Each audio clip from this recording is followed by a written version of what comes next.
Pernah nggak sih kita kepikiran bahwa kok hidup kita tuh gini-gini aja sih? Teman saya udah sukses, teman saya udah ini, teman saya udah itu.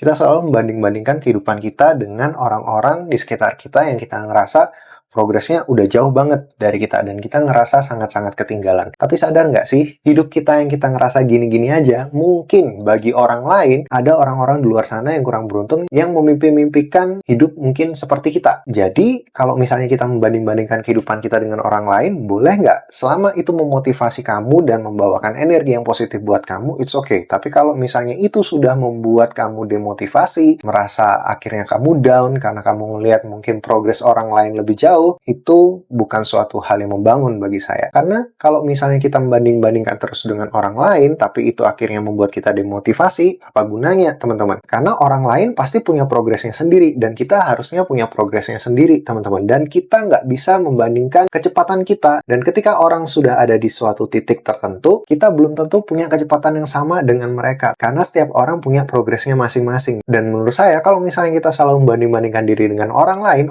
kan hanya kita lihat kan hanya hal yang kelihatan indah, yang kelihatan mewah, yang kelihatan bagus, yang kelihatan baik-baiknya saja, teman-teman. Tapi kan kita nggak pernah lihat perjuangan dia di balik itu. Ya pasti orang kalau menggunakan sosial media atau apapun juga, atau nge-share sesuatu, pasti nge-share yang baik-baiknya, teman-teman. Kita nggak tahu perjuangan dia di balik progresnya dia selama ini. Jadi, kalau kita hanya membandingkan dengan hasilnya dia saat ini, dengan hasilnya kita, ya pasti kita akan kerasa demotivasi, teman-teman. Harusnya walaupun kita progresnya tidak sejauh apa yang kita lihat, teman-teman, tapi selama kita berprogres di dalam hidup, sedikit pun itu progres, teman-teman. Yang penting progres kita tuh maju, tidak mundur. Sekecil apapun progres kita di dalam hidup, itu patut untuk dirayakan. Tetaplah konsisten melakukan progres-progres yang kecil, karena yakinlah suatu hari itu akan membawa hasil yang besar di dalam kehidupan kamu. Tetap semangat, dan jangan pernah menyerah.